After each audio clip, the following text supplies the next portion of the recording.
Hi Year 12, so this is just a short video on the hydration of ethene mechanism.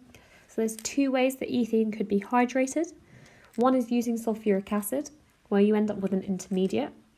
And the second is a way using phosphoric acid. So this is the structure for phosphoric acid. You are expected to know that as well as sulfuric acid. In phosphoric acid, you have a hydroxyl group. So we've got an oxygen and a hydrogen. The oxygen is partially negative and the hydrogen is partially positive.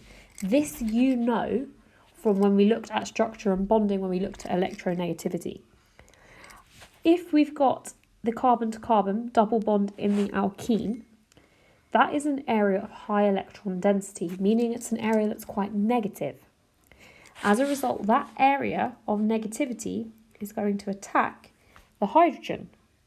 As a result, the electrons in the oxygen to hydrogen lone pair move towards the oxygen itself. This is an example of electrophilic addition. You've seen this part. Hydrogen acts as the electrophile, which is why it's attacked by the carbon-to-carbon bond. So, next, we've now opened this carbon-to-carbon bond, still got all of these hydrogens attached to the carbons, and also attached to this carbon is another hydrogen which comes from here, that electrophile. Nothing has currently bonded to this second carbon, so we've ended up with a positively charged carbon, which you all know is called a carbocation. In electrophilic addition, you then saw that the iron then acts as an electrophile and would attack the carbocation, but that does not happen.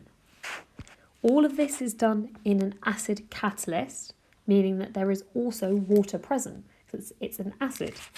So you also have a water molecule. The water molecule has a lone pair of electrons on the oxygen. To attack this carbocation, you need an area that is negative.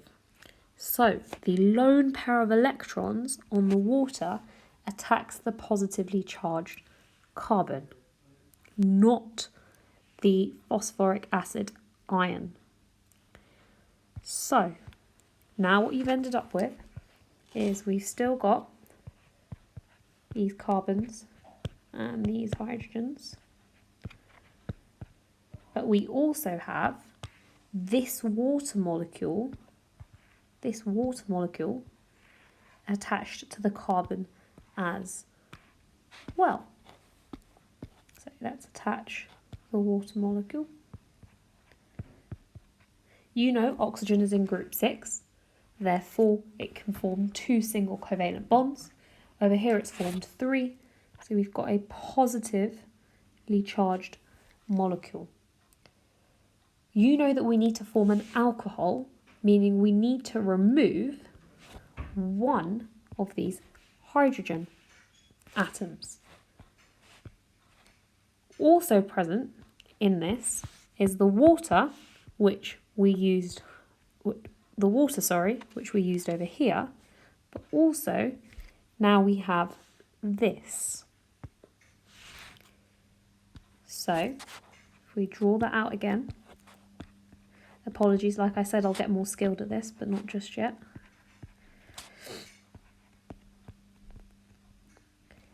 The lone pair of electrons on this oxygen can now attack a hydrogen and remove it from the oxygen. As a result, the electrons in the oxygen to hydrogen bond move towards the oxygen, and finally you have produced an alcohol. Remember, these hydrogens stay the same, and this OH. You have also regenerated the phosphoric acid catalyst. If you think about it, this is how they can quite easily, as examiners, include something like this in an alkenes question, because you have to have understanding of what happens when we've got this carbon to carbon double bond. What happens when you've got a carbocation. But yeah, that is all hydration of ethene is with regards to a phosphoric acid catalyst.